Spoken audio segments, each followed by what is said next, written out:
sorry.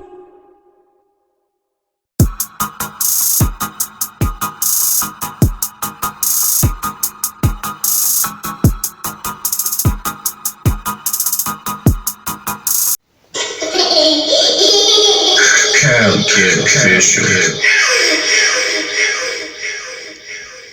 What's up, everyone? Welcome back to another episode of the CaliKidOfficial Podcast. This is episode number 11, and if you're wondering why I'm wearing this mask, over the past couple of days, I was posted up at club quarantine, so things got a bit hectic.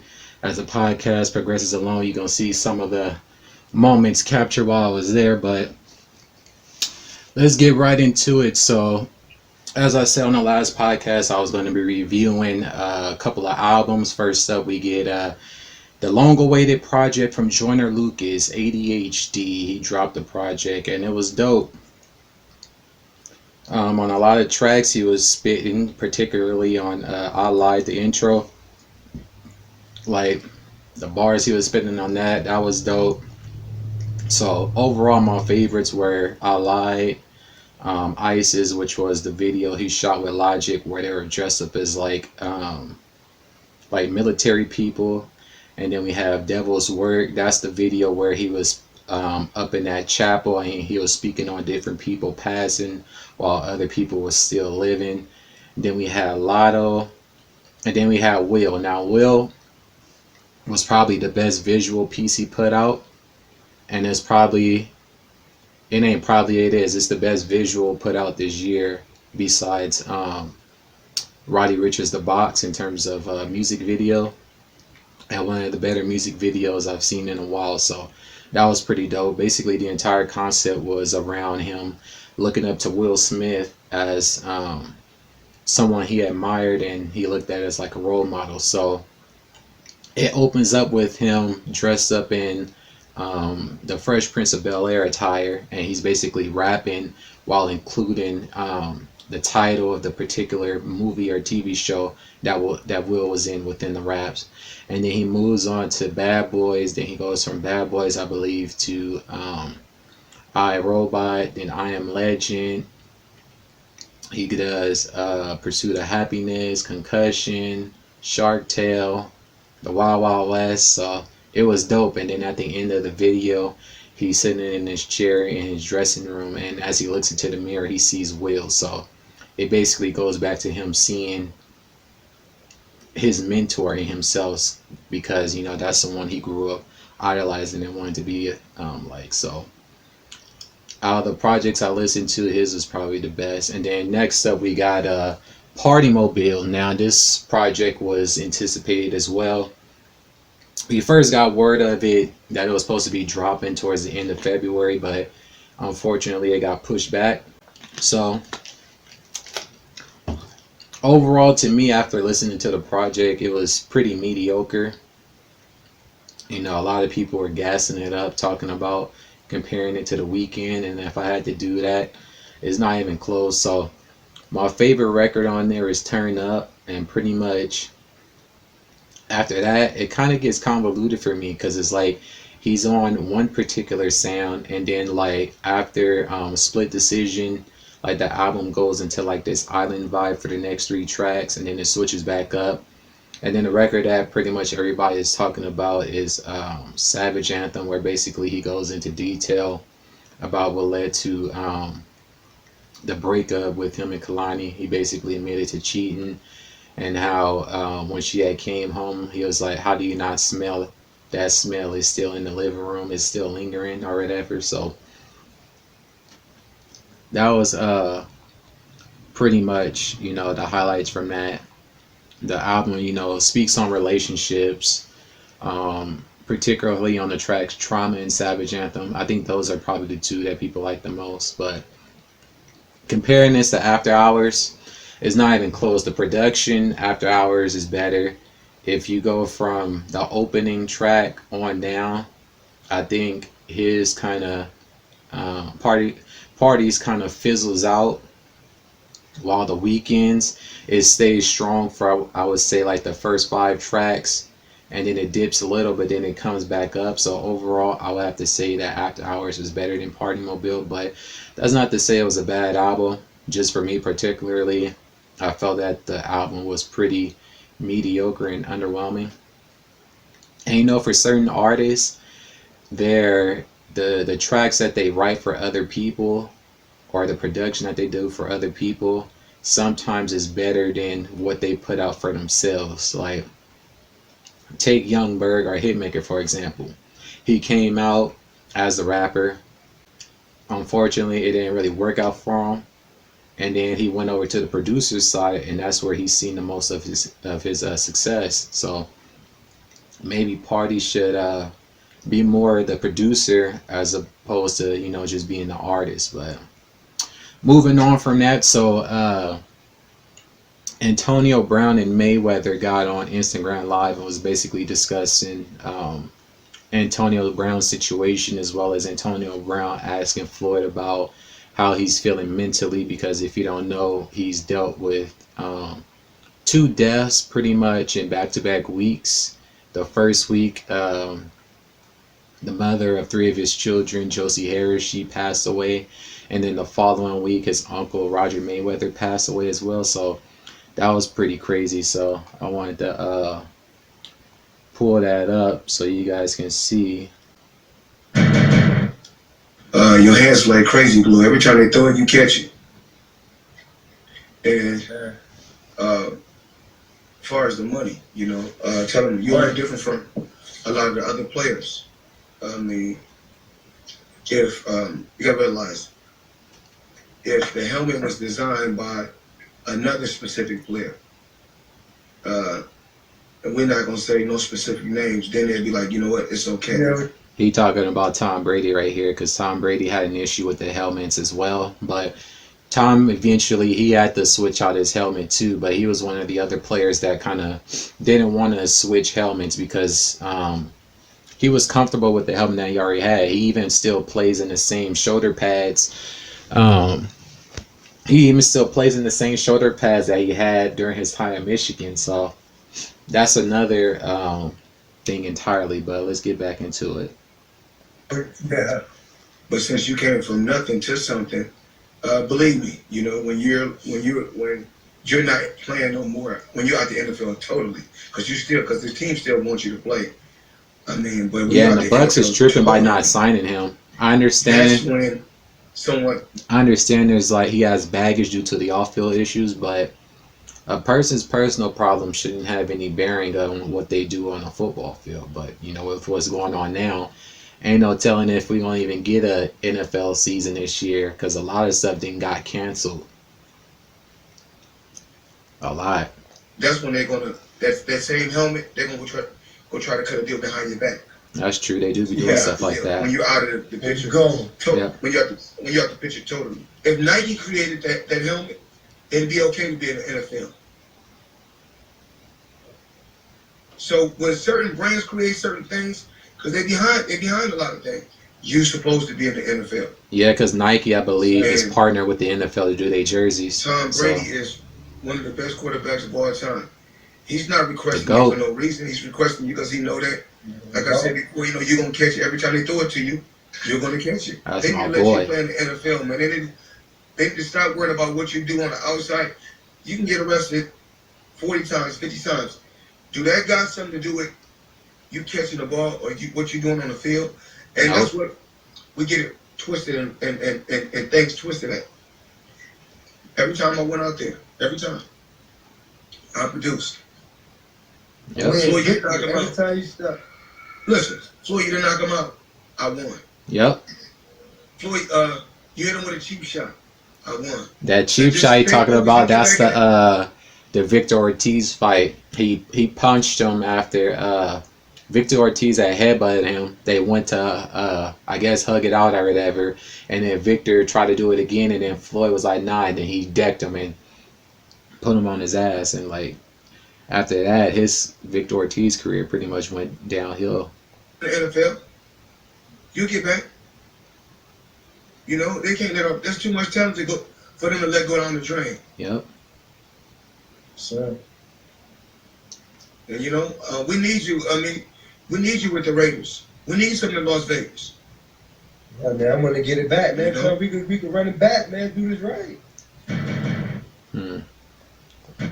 Probably not with the Raiders. The Raiders, they roster. I mean, I understand why, because Floyd, he's a Vegas native, so that's why he would say that. But the Buccaneers, they shouldn't allow outside influences to make that determination. I know they said that coaches have worked with him in Pittsburgh, but you got all types of players that ain't been in all types of different situations, and they got the chance to come back to the NFL. People involved in murders, people involved in domestic cases, and everything in between. And the only thing attached to him is accusations of sexual misconduct, which, if those things really happened, there would have been criminal charges filed and not civil. So that's something people can pretty much look into. But moving on from that, we get Carmelo and Dwade on Instagram Live, and they pretty much, was discussing the time that they all went out.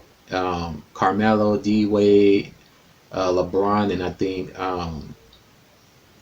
Chris Paul, they all went out to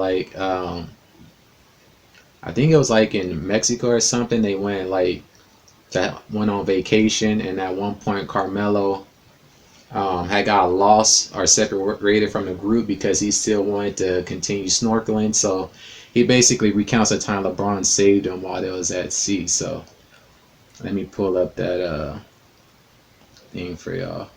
Pull up the video, I should say. Hold up. I gotta readjust that. But yeah, how y'all doing? Hopefully everybody out there doing okay, healthy, taking care of yourself. Got a lot of got some surprises for this one, so. Please tell the story of when we were in the Bahamas and you Okay, so they was in the Bahamas. Joe, you just brought my shit back on that. Oh, like inside your body. Yo, that's got me sweating right now thinking about that. He said it got me sweating. D, where you was at, first of all? You didn't come help me out. When? What are you talking about? I'm gonna tell you the story right now. Then we jumped off the boat. Oh, I want to get He said he didn't even come to help me out. Everybody swam to the little grotto over there underneath. Mm-hmm. And we came out. All of y'all went to the boat, and it was my fault though, because I'm still trying to see the last little bit of the barracuda snorkeling and all that. Yeah, see. It was my fault that I look up. The current is taking me in the middle of the ocean, like opposite from the boat. Oh, why you cut off? What the hell? Oh, it's my bad. I was about to say, why it cut off? But there's part 2. We couldn't see you. I know. And it was windy. It was all type of shit was going on through my head. I'm gonna be honest with you. Then I look up at the boat and I see Braun jumps off the boat like he's Superman. No, like that commercial that he had, the LeBron's like. Yes, exactly. He jumped off the boat into the water. He was bringing me back with one arm. He's swimming with the other arm. He carrying me in one arm. I told people this story before. I said, listen, I've seen LeBron do a lot of amazing things on the court. That was special. On the court, when he went and saved Melo life. He saved my life. I can't hold you. He saved my life. That's some crazy LeBron, shit. I appreciate that. You saved my life that day. Yeah, shout out. Them little flippers wasn't working for me. That's crazy because Carmelo ain't a small dude, and he said that he was swimming with him and Carmelo with one hand. So wow. But yeah, that's crazy. That's crazy right there. But right there, that speaks to, the relationship, LeBron and all them have with each other. And the rapport NBA players be having with each other, which is cool because I do believe LeBron and Melo was in the same draft class of, what year was that, 2003? I think, was Chris Paul in that draft class too? I don't remember, but I know Melo and LeBron was in the same draft class, but yeah, that's crazy. moving on from that, so we got Tory Lanez's quarantine radio. So if you've been living under a rock, you pretty much know about this. It's a show on Instagram Live where basically he hosts, you know, twerking contests. You have all types of different celebrities drop through, and he be playing music and everything else. So it's the latest platform on the internet right now. So he had all types of people on there. He had well, on the 31st episode, he had JoJo, who's a singer. He had DJ Akademiks. He had Jacquees, Trippie Redd, Steve Aoki. Steve Aoki was he has a indoor foam crib types of thing, like, you know, at the what is it called, the little bouncy house, indoor bouncy house things, and he was doing front flips in that. We had Casanova on there. Johnny Blaze came through.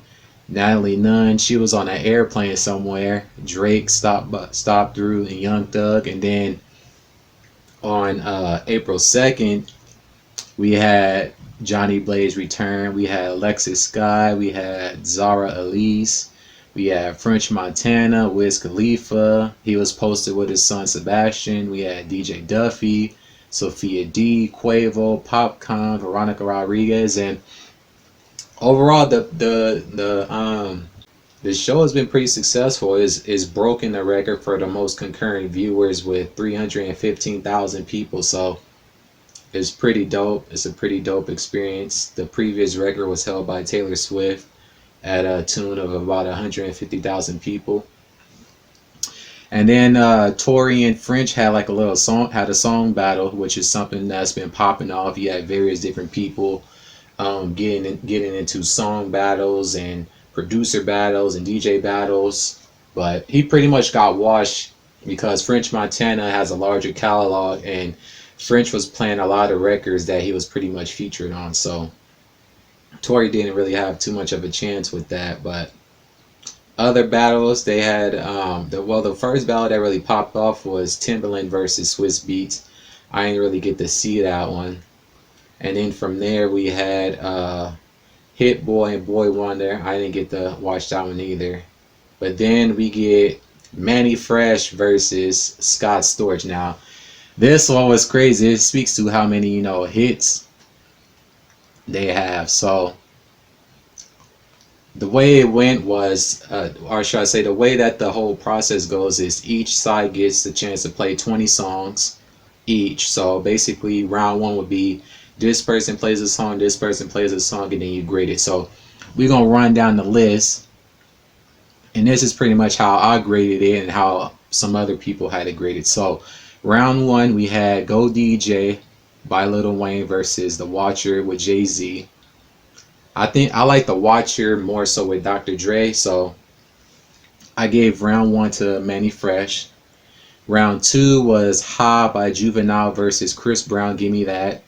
Chris Brown. I thought that one was better, so I gave that one to Scott Storch.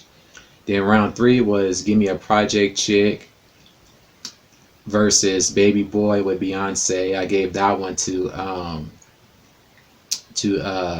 Manny Fresh because I like the Project Chick song more. Then for round four we had I Need a Hot Girl versus Put Your Lighters Up by Lil' Kim. I gave that one to Scott. Then round five was Bling Bling versus Make It Rain, which ironically Wayne is on both songs. I gave that one to Scott Storch because it hit harder to me. Then round six we had Shine, which is a song by Lil Wayne, versus Let Me Blow Your Mind with Eve and Gwen Stefani. I gave that one to Scott Storch. Then round seven we had Mahogany, which is the new song on Wayne's funeral album, versus You Got Me by The Roots featuring Erykah Badu. I gave that one to Manny Fresh. Round eight we had 400 Degrees by Juvenile versus Just a Little Bit by 50 Cent. I gave that one to Scott Storch. Round nine was Top Back by T.I. versus Break Your Neck by Busta Rhymes. I gave that one to Scott. Then round 10 we had Real Big versus Cry Me a River. I gave that one to Scott. So right off the bat, off of 10 rounds, you can see the countless hits that each producer had their hand in. Moving on, round 11 was Get Your Roll On, which if you grew up playing Midnight Club, you're very much familiar with that song. Versus Naughty Girl by Beyonce. I gave that one a sky. Round 12 was And Then What, which is a Jeezy song by Down Below featuring Roddy Ricch. I like the Down Below song more for me, which is a newer song. So I gave that one a sky. But though some other people might have gave that one to Manny, but I gave that one a sky. Round 13, we had The Block Is Hot versus You Make Me by Jadakiss. I gave that one to Manny Fresh. Then we had, for round 14, we had Ghetto Children by Juvenile versus Run It by Chris Brown. I gave that one a sky. Then for round 15, we had Big Things Poppin', which is by T.I. versus Candy Shop, 50 Cent. I gave that one a sky. Round 16, we had Rich Niggas by Juvenile versus Me, Myself, and I by Beyonce. I gave that the sky. So as you can see, between the two producers, Manny Fresh is more of the club / street anthem producer, and Scott Storch is more of the versatile. He can jump into hip hop, jump into R&B, jump into rap, jump into whatever. So he has more versatility and more catalog. So this wasn't really too much of a fair fight for the two producers. But anyways, moving on, round 17, we had Way of Life by Lil Wayne versus Dance For Me by Mary J. I gave that one to Scott Storch. Then round 18, this is where it kind of got weird, because throughout the battle, Manny came with like these pre-made skits, basically taking shots at Scott Storch, talking about his drug problems and what the fuck, bro? We're not playing R&B, bro. What the hell? He kept playing that over and over. So it's like, you came with the pre-made skits. Why didn't you come with a pre-made playlist? Because some people are saying like he didn't play certain songs. And then like he had played a remix of one of Scott Storch's songs too. So it's like dude, what is you doing? You was BSing. But round 18 was he played a remix of I'm Ready performed by Lil Wayne, which the original song is by Alicia Keys. And that went up against Lean Back by Fat Joe. I gave that one to Scott. Then ironically, in round 19, he played another remix. He remixed Lean Back, and then he played Still Fly right after that. So basically, that was like a two-song versus one song. And the other song was Let Me Love You by Mario, which I gave that round to Scott Storch, because it was like at that point, he was BSing, you know, like I think if he would have had a pre-made playlist, or at least had his songs together, he probably would have fared a little bit better. But and then the grand finale was pretty much two of the biggest songs by each side. So Manny Fresh ended the battle with Back That Ass Up by Juvenile, and Scott Storch played Still Dre and I'm From California, and that song hit harder for me, so I gave that one to Scott Storch. So overall, the final tally for the battle was 16 rounds for Scott versus 4 to Manny Fresh. So Manny Fresh pretty much got washed. But overall, this was a dope experience. You know, you get to see two legendary, you know, producers go head to head. You know, a lot of the kids today aren't really too much familiar with these producers and how many songs they've had their hands in, because, you know, they don't, you know, do their research, or they wasn't around back then, but I was, so I remember pretty much all of these songs. But stepping into some more battles from what I've gathered on the internet, we supposed to get T-Pain versus Lil Jon today. So I think it's gonna be around, like, I think they said like 6 p.m. Eastern time or something like that. It's gonna be on Instagram Live. Personally, I think T-Pain gonna wash Lil Jon. T-Pain got them hits, boy. And then another battle. Now this one is for like the older crowd. we're gonna get damn, what's his name? Is Babyface versus Teddy Riley. Babyface, and you know those are the R&B heavyweights. There's supposed to be another person involved, but I don't think they are. But we supposed to get Teddy Riley versus Babyface, which that's gonna be crazy. Let me see something real quick so I can give you guys the exact time when the thing is gonna happen. Yeah, Teddy Riley and Babyface will face off in next Instagram live battle.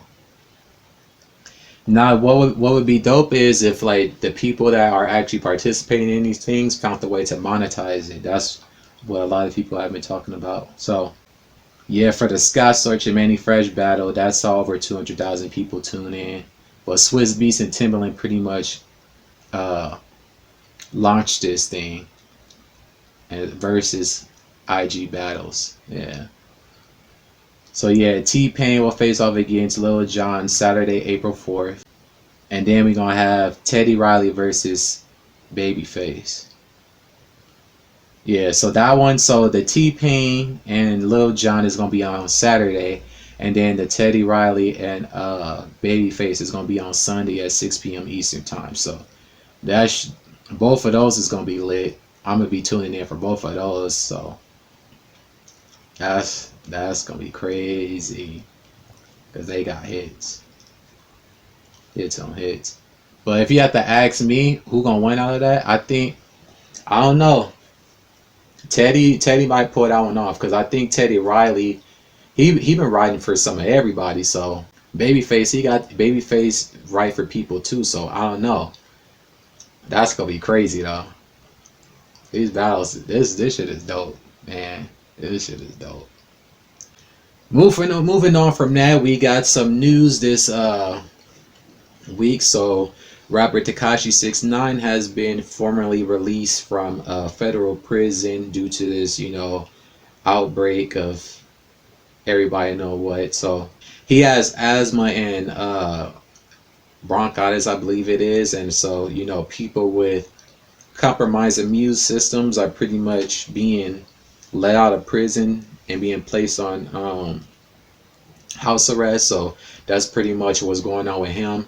The first request that his lawyers had put in had got denied because they didn't send it to the right people or whatever, but the second request they put in got sent to the right people, and then the judge signed off on it. So as of right now, he's at home on house arrest, and he's refusing witness protection because of the situation he was involved in. So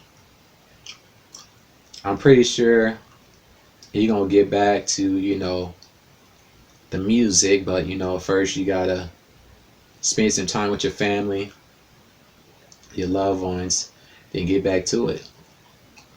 I wouldn't be surprised. I'm pretty sure he's gonna do interviews. The first one, or probably the only one, is probably gonna be with Akademiks, because he's pretty much the only media outlet that's pretty much had his back. Everybody else is pretty much saying, "Oh, I ain't messing with him. He is snitch and this, that, and the third."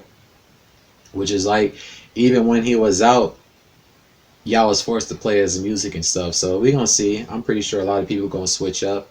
Me personally, I don't really care about the situation. I'm not involved in that lifestyle, so I could care less. But I'm interested to see what type of music he put out, because I'm pretty sure he's not gonna be able to go in the same direction that he was before. So there's that. And then another acquaintance that was involved in that situation, Kuda B, he was released as well, but it's looking as though he's already violated the terms of his parole, so he could probably be sent back if things aren't cleared up, which is what the statement said. It says your attorneys and you are going to have to get back to us, and by us, that's the parole board and stuff, about him being around people that are perceived as being a part of the gang life or whatever. So that was crazy. And then as Tekashi got out, he has another child. So the mother of this second child basically did a DNA swab test with his father, and the results came back a 99.9% match. So he's the father of another child. So that's gonna be pretty crazy. And also, rapper OT Genasis is going to be starring in a new film called Dutch, which is going to be coming out in the summer. So basically, the film is based on a book by the same name, and basically the premise of the film is about a drug kingpin being played by Lance Gross, who is in conflict with, you know, the mob, the police, as well as the streets. So that's going to be pretty interesting. Some of the people starring in it, of course, Lance Gross, Macy Gray, Michael Blackson, Jeremy Meeks. So it's going to be pretty interesting. They already didn't release a couple of trailers, so if you guys want to check that out, just hit up YouTube and type in Dutch movie 2020 or Dutch OT Genasis or whatever, and it should pop up. So that's pretty cool. And then let's see what else happened. Oh yeah, we finally get a trailer from the upcoming Dr. Sebi documentary. If you aren't familiar, before his passing, Nipsey Hussle was working on a documentary to highlight Dr. Sebi, who was a doctor that pretty much helped people with natural remedies and, you know, with the alkaline diet and stuff like that. So they released a trailer for it. So pull that up and show you guys. This will be my first time seeing a trailer as well. So hold on. Yeah, because I'm pretty sure a lot of people have been hearing that name, but they're familiar with him. I know a little, but I know that he there was this case where he basically proved that he cured people of cancer and stuff. He actually had to go to trial for this, which was pretty crazy. And he actually won. All right, here we go. Imagine this. Anybody in this room, if I could say somebody cured AIDS, I'll be like, yeah, right. Man, it ain't been 24 hours. We gotta pick up the baton and run it across the world. Look at all these tweets. Please watch over and protect Nick, because you're gonna take over when Nipsey left off. Yeah, the reason why people are saying that is because when doctors or people come out with these remedies and stuff, it's a threat to Big Pharma, and, you know, they have their hands in a lot of stuff, and they don't like when people mess with their money. So oftentimes people disappear or die unexplainably and stuff like that. So that's why people were saying that. But let's get back into it. He offered hope and life to those about to die. What they will do with AIDS is the same thing they do with everything else. They will figure out a way for you to live with. This is how the healthcare hustle works. We bring you in, you're sick, we start you on treatment protocols that are many times more toxic than what we're treating you for. It just like chemotherapy. To see how we can allow people like chemotherapy is basically radiation, and, you know, your body shouldn't be exposed to radiation. To come among us, poison us, and then live comfortable lives. He's an immigrant from Honduras who never went to school, college, or medical school. Yet the man known as Dr. Sebi claims to have found a cure for several life-threatening diseases, including AIDS.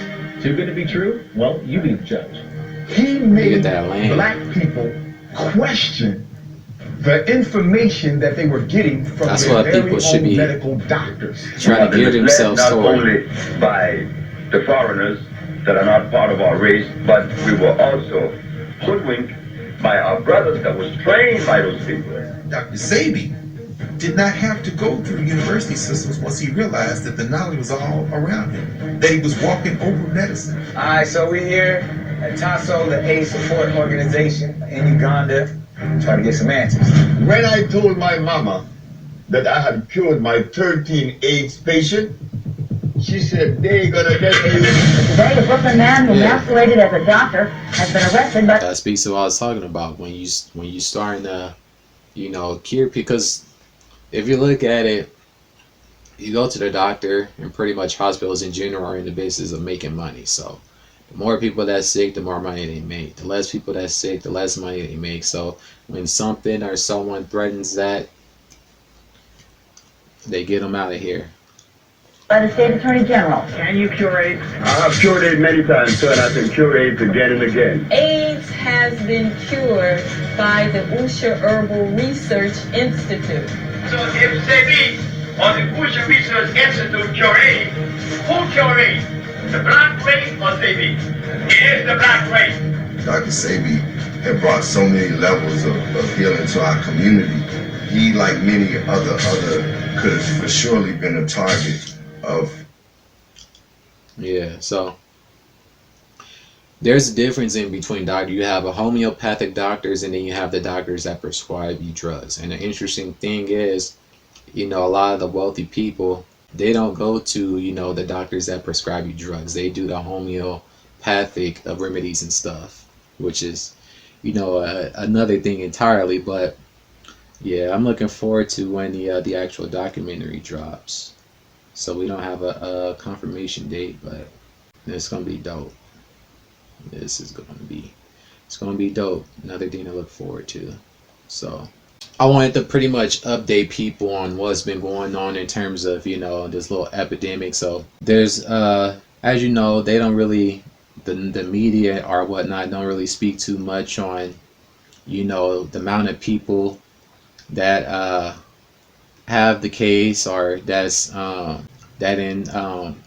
been cured from it. So I wanted to go up on their website and pull up the exact what's the name, so people can have an understanding what's going on, because a lot of people have recovered from this, and that's not the thing that's being put out into the world. Only thing they really putting out is, oh, more people are getting it or whatever. So alrighty then. Alright, so as you can see, this is the worldometer. This is basically the website that gives you an update of how many cases there are. So we have, in total in the world, we have 1,093,887 cases, 58,752 have succumbed, and 228,039 have recovered. So that's the number that people need to be aware of. Also, in terms of percentages, let's see what that is. So if we go by percentages in terms of how many people have died from it,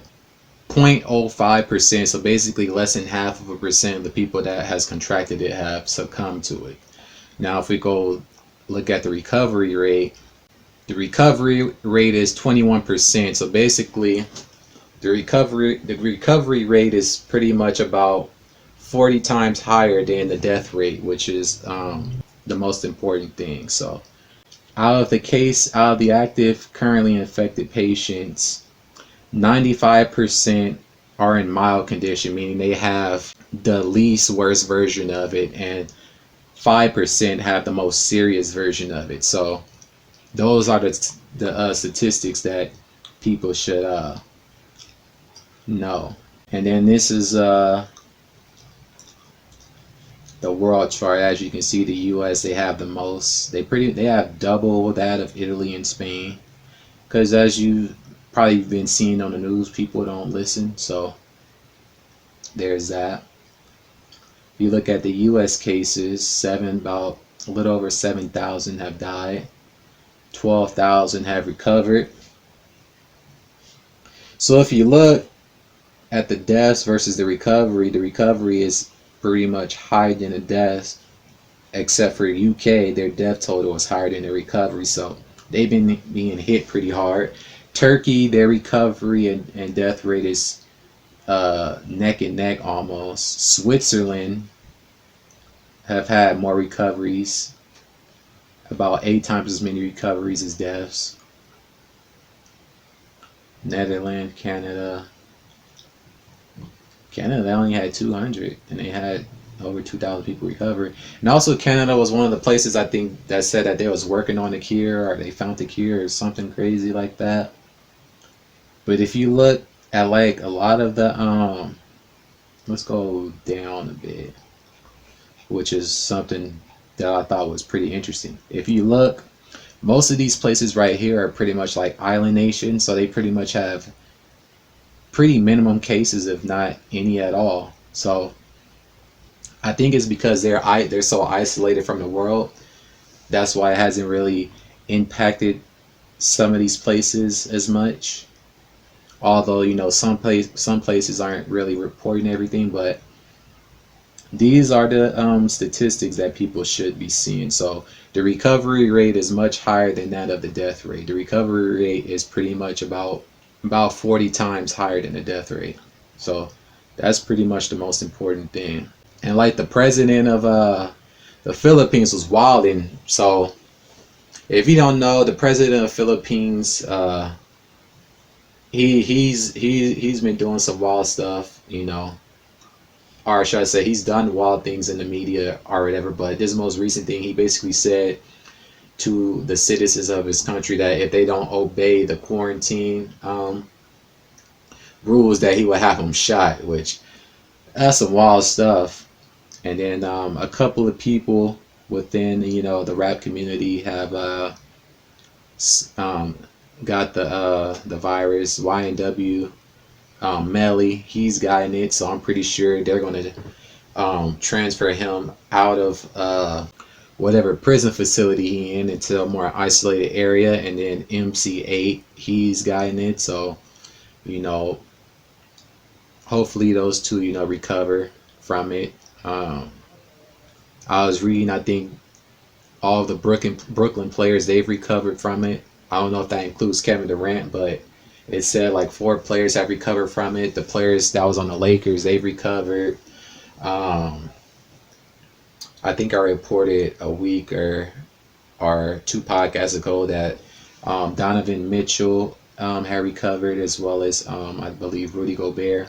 So, and then Kim K says this whole thing has made her not want to have kids. It's like, yeah, they probably getting on their damn nerves, because, you know, kids have a lot of high energy, and if they don't have a way to burn that energy off in terms of like going outside and playing, then they're gonna have to do that by, you know, trying to get their parents to entertain them. And, you know, when you get older, you don't really want to be doing all of that. So that's pretty much the updates I wanted to give you guys for that. And my album Euphoria is finally out. It's available on all platforms, so make sure you guys go buy that, stream it.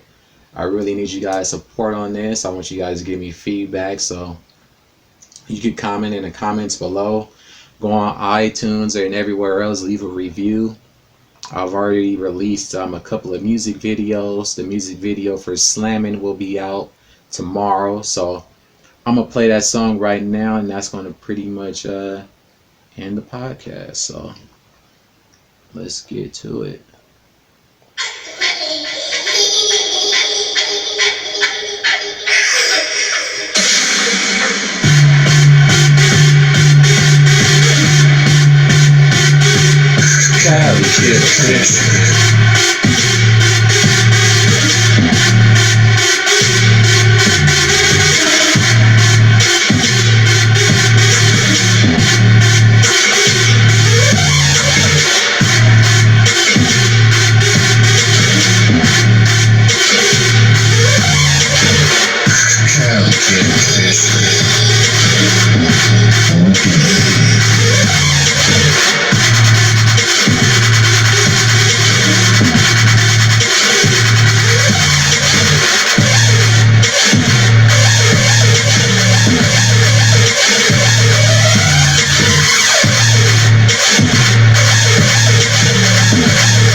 That shit funky.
So yeah, that was slamming. So the music video will be debuting tomorrow at 9 a.m. Pacific Standard Time, and that's pretty much going to do it for this podcast. CaliKidOfficial. Make sure you guys take care of yourself, and until the next one, peace.